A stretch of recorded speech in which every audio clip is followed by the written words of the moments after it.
இந்த வீடியோவில் எதை பத்தி பார்க்க போறோம் அப்படின்னா, நம்முடைய சேயோன் ஐஏஎஸ் அகாடமி சார்பாக ப்ரீவியஸ் இயர் கொஸ்டின் வந்து நம்ம போட்டுட்டு இருக்கோம். அதுல குரூப் 1, குரூப் 2, குரூப் 4 சீரீஸுக்கு வந்து போட்டுட்டு இருக்கோம். இதுல நம்ம ஜியோகிராஃபில ஒவ்வொரு டாபிக் வைஸா வந்து கொஸ்டின் அப்படின்றது போட்டுட்டு இருக்கோம். குறிப்பா பாத்தீங்க அப்படின்னா உங்களுக்கு 2020 to 25 வரைக்கும் ஓகேவா, கிட்டத்தட்ட ஒரு 6 வருடத்திற்கான கொஸ்டின் அப்படின்றது நம்ம கொடுத்துட்டு இருக்கோம். அதுல அக்ரிகல்ச்சர் பேட்டர்ன் இன் இந்தியா அதை பத்தி பார்க்க போறோம் இன்னைக்கு. குறிப்பா ஒவ்வொரு கொஸ்டினும் பாருங்க. இது 2021 ஜிஎஸ் எக்ஸாம்ல கேட்டது ஓகேவா. விவசாய உற்பத்தியாளர் கூட்டுறவு விற்பனை கழகத்தினுடைய நோக்கம் என்ன அப்படின்னு கேட்கிறாங்க. விவசாய உற்பத்தியாளர் கூட்டுறவு கழகத்தினுடைய நோக்கம் என்ன அப்படின்னு பாத்தீங்கன்னா, 1 விவசாய உற்பத்தி செய்தல் பொருட்களை அதிக விலைக்கு விற்பனை செய்வது, 2 உற்பத்தி பொருட்களின் அதிகப்படியான கடன்கள் வழங்குதல், 3வது வந்து பாத்தீங்க அப்படின்னா சௌகரியமான விற்பனை சந்தையை ஏற்படுத்தி கொடுக்குதல். இது எல்லாம் இது விவசாய உற்பத்தி கூட்டுறவு விற்பனை கழகத்துடைய நோக்கம்.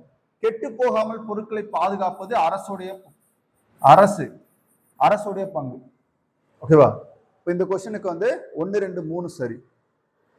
அடுத்து பாருங்க, தீவிர விவசாய முறையில் குறுகிய கால பயிர்கள் பயிரிடப்படுகின்றன. கரெக்டா?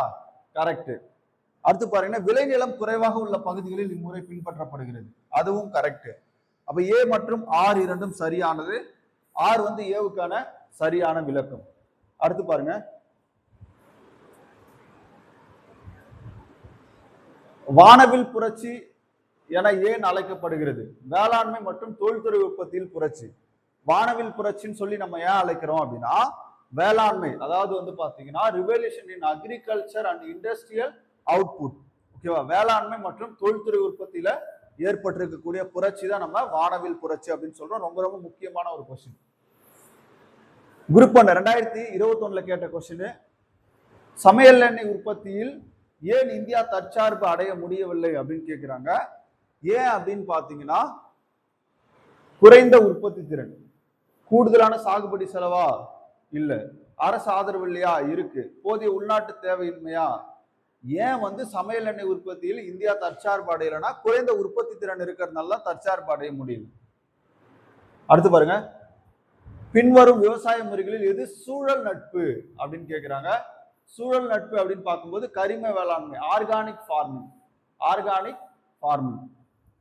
அடுத்து பாருங்க, மண்வளத்தை மேம்படுத்துதல் மற்றும் மழைநீர் சேகரிப்பை கட்டாயப்படுத்துதல் இக்கூற்றுடன் தொடர்புடையது. எந்த கூற்றோடு தொடர்புடையது அப்படின்னா பசுமை புரட்சி ஓகேவா. கிரீன் ரிவல்யூஷனுடைய நோக்கம் என்ன அப்படின்னு பாத்தீங்கன்னா இந்த கூற்று, அதாவது மண்வளத்தை மேம்படுத்துதல், மழைநீர் சேகரிப்பை கட்டாயப்படுத்துதல். இது பசுமை புரட்சியினுடைய ஒரு கூற்றா பார்க்கிறோம். அடுத்து பாருங்க, எது சரியாக இணைக்கப்பட்டுள்ளது? கேவிகே கிசான் விஞ்ஞான் கேந்திரா இது தப்பு. எஸ்எம்ஏவி வந்து வேளாண் விரிவாக்க துணை நடவடிக்கை. என்எஸ்டிஏனா தேசிய திறன் மேம்பாட்டு முகமை. ஏடிஎம்ஏ அப்படின்னா விவசாய தொழில்நுட்ப மேலாண்மை முகமை. அப்போ 2, 3, 4 வந்து கரெக்ட். அடுத்து பாருங்க, 2வது பசுமை புரட்சியினுடைய முக்கிய நோக்கம் என்ன அப்படின்னு கேட்கிறாங்க. 2வது பசுமை புரட்சியுடைய முக்கிய நோக்கம் உணவு பாதுகாப்பை மேம்படுத்துவதற்காக விவசாய உற்பத்தி திறனை உயர்த்துதல், நிலையான விவசாயத்தை மேம்படுத்துவதற்காக விவசாயிகளின் தனிநபர் வருமானத்தை அதிகரித்தல், மேற்கூறிய அனைத்தும். ஆல் ஆஃப் தி அபோ அப்படின்றதான் கரெக்டான ஆன்சர். அடுத்து பாருங்க, வேளாண் நடவடிக்கைகளுக்கு அதிக அளவில் நீர் தேவைப்படக்கூடிய ஒரு பயிர் எது அப்படின்னு பாத்தீங்கன்னா கரும்பு. ரொம்ப முக்கியம், கரும்புக்கு தான் அதிக அளவு நீர் தேவை. கீழே குறிப்பிட்டுள்ள எது வேளாண்மை விலை கொள்கையின் முக்கிய நோக்கங்களில் குறிப்பிடப்படாதது? ஓகேவா, வேளாண் விலை கொள்கையில குறிப்பிடப்படாதது எது அப்படின்றதான் இங்க கொஸ்டின். அதிக உற்பத்திக்கு தொழில்நுட்பத்தை உயர்த்துவது கரெக்ட். நிலப்பகிர்வுக்கு உதவுவது, இது வந்து நில உச்சவரம்பு சட்டத்துல வருவது, இது வந்து தவறு. கொள்முதல் விலையை நிர்ணயம் செய்தல் இது இருக்கு. பொது பகிர்வு முறையை மேலாண்மை செய்தல் இதுவும் இருக்கு. அப்போ எது மட்டும் வராது அப்படின்னா 2 மட்டும். அடுத்து கீழ்கண்டவற்றுள் எது பணப்பயிர் அல்ல அப்படின்னு கேட்கிறாங்க. கரும்பு பணப்பயிர் தான், புகையிலை பணப்பயிர் தான், பருத்தி பணப்பயிர் தான், காஃபி மட்டும் வந்து பணப்பயிர் அல்ல. அடுத்து பாருங்க, வேளாண்மையை அடிப்படையாக கொண்ட தொழிற்சாலை எது அப்படின்னு கேட்கிறாங்க. சர்க்கரை தொழிற்சாலை.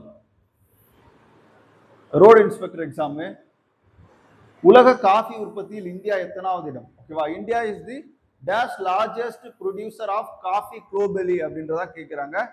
ஓகேவா, எத்தனாவது இடம் அப்படின்னா 7வது இடம். ஆபரேஷன் ஃப்ளட் என்னும் வார்த்தை இதனுடன் தொடர்புடையது. வெள்ளை புரட்சி, ஒயிட் ரிவல்யூஷன். ஓகேவா, தி term operation flood is related to வெள்ளை புரட்சி. கீழே கொடுக்கப்பட்டுள்ளவற்றுள் இந்தியாவின் விவசாயம் தொடர்பான சரியான கூற்று எது? ஓகேவா, which the following statement is true the agriculture of India? பாப்போமா, உலக அளவில் இந்தியா தேயிலை, கரும்பு, எண்ணெய் விதைகள் உற்பத்தியில் முதலிடம் வகிக்கிறது. கரெக்ட். பசுமை புரட்சியின் மூலமாக இந்தியா உணவு உற்பத்தியில் தன்னிறைவு அடைஞ்சிருக்கு. இதுவும் கரெக்ட் தான். அப்போ ஸ்டேட்மெண்ட் போத் 1 and 2 கரெக்ட். அடுத்து பாருங்க, உழவு இல்லாத விவசாயத்தில் பழமையான வடிவம் எது? ஓகேவா, primitive from of agriculture in which absence of slope is a called அப்படின்னு கேக்குறாங்க. மண்வெட்டி விவசாயம், ஹார் ஃபார்மிங். அடுத்து பாருங்க, இந்திய வேளாண் ஆராய்ச்சி கழகம் ICAR, Indian council of agriculture and research, that aims to enhance காலநிலை மாறுபாடுகள் போன்ற காரணிகளின் மீது மீட்டெடுப்பதற்கான நிலையான ஆய்வு செய்வு தொழில்நுட்பம் ஆகியவற்றுக்காக ஏற்படுத்தியுள்ள தொடர் திட்டம் என்ன அப்படின்னு கேட்கிறாங்க. NICRA. ஓகேவா,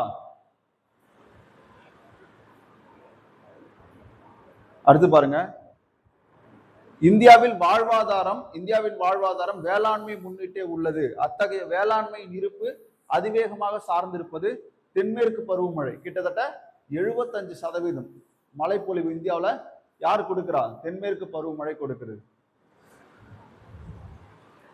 Life is in India is primarily based on agriculture with the defend for it is very extension on the southwest monsoon. ரொம்ப முக்கியமானது. ICRI SAT is related. ஓகேவா, என்ன அப்படின்னு பார்த்தீங்கன்னா வறண்ட நில விவசாயம். அடுத்து பாருங்க, 2011 மக்கள் தொகை கணக்கீட்டின்படி இந்தியாவில் டேஷ் சதவீதம் முக்கிய தொழிலாளர்கள் வேளாண் மற்றும் அதன் துணை பணியில இருக்காங்க. 2011 மக்கள் தொகை கணக்கெடுப்பின்படி 48.9%. எத்தனை பேரு? 48. ரொம்ப முக்கியம், 48.9% பேர் இருக்காங்க. ஓகேவா, அடுத்த கொஸ்டின் பாருங்க, வேளாண்மையின் வணிகமயம் என எதனால் அழைக்கப்படுகிறது அப்படின்னா சந்தையின் விற்பனை, சேல் இன் மார்க்கெட். அதனால நீடித்து நிலைக்கும் பசுமை புரட்சியின் உட்கருத்து குறைந்த இடுபொருட்களில் அதிக உற்பத்தி. ஓகேவா, ரொம்ப முக்கியமானது இதுதான். அடுத்து புதுப்பிக்கத்தக்க சக்தி பயன்பாடு. ஓகேவா, using renewable source of energy, maintaining environment for soil health, மண்வளம் பாதுகாக்க சுற்றுச்சூழலை பேணுதல், நிலம் துண்டாடுவதை தடுத்துதல். இது கிடையாது. ஓகேவா, மேல இருக்கு 3ம் கரெக்ட். சிவப்பு புரட்சியோடு தொடர்புடையது எது? சிவப்பு புரட்சி இறைச்சியும் தக்காளி. ஓகேவா, இது 2 தான். அடுத்து பாருங்க, இந்தியாவின் முக்கிய வேளாண் புரட்சிகளை உற்பத்தியுடன் பொறுத்துக. தங்க நூலிலை அப்படின்னா சணல். ஓகேவா,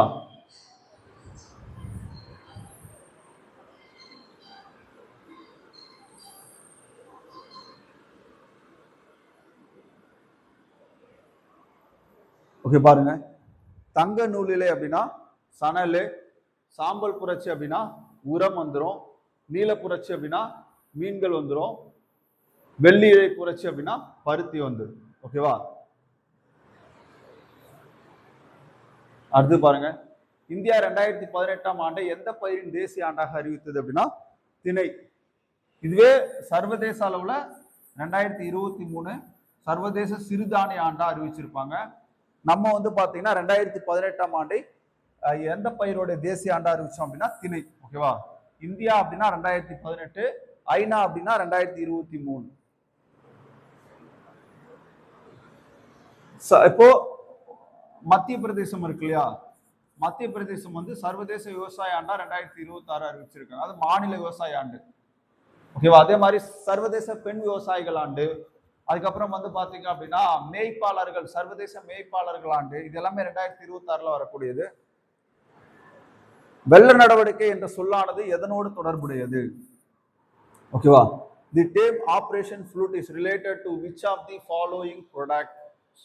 எதுனா மில்கி ப்ரொடக்ஷன். ஓகேவா? பால் உற்பத்தி. அடுத்து பாருங்க, விவசாயிகளுக்கு பிரதம மந்திரி விடுத்த ஆய்வகத்திலிருந்து நிலத்திற்கு என்ற முழக்கம் எதனை மேம்படுத்த? ஓகேவா? வேளாண் உற்பத்தியை மேம்படுத்துதல், நாட்டிற்கு உணவு தர. விவசாயிகளுக்காக பிரதம மந்திரி விடுத்த ஆய்வகத்திலிருந்து நிலத்திற்கு அப்படின்னு எதை சொன்னாங்க அப்படின்னா வேளாண் உற்பத்தியை மேம்படுத்தணும், அதுக்கப்புறம் நாட்டிற்கு உணவு தரணும். இதுதான் இந்த நோக்கம். அடுத்து பாருங்க, சரியான வாக்கியத்தை தேர்ந்தெடு. இந்தியாவில் கம்பு உற்பத்தியில் ராஜஸ்தான் முதன்மை மாநிலமாக இருக்கு.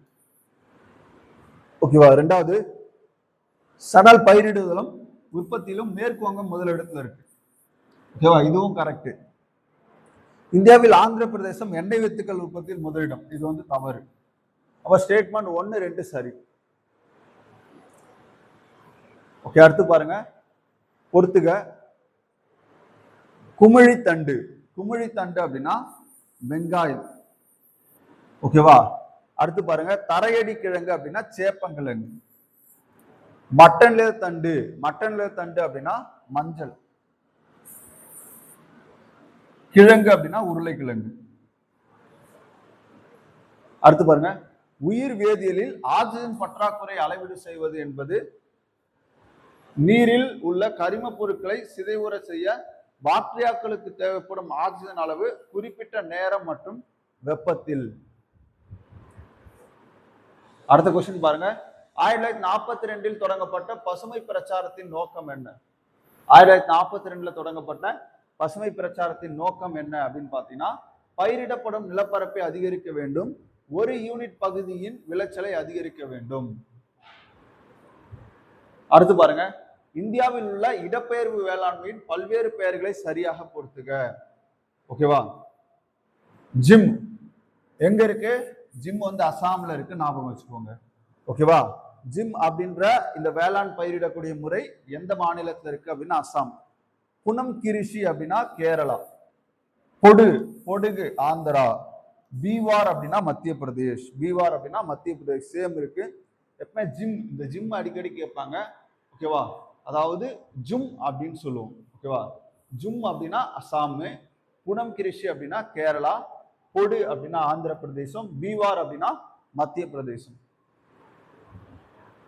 2025 குரூப் 4ல கேட்டது.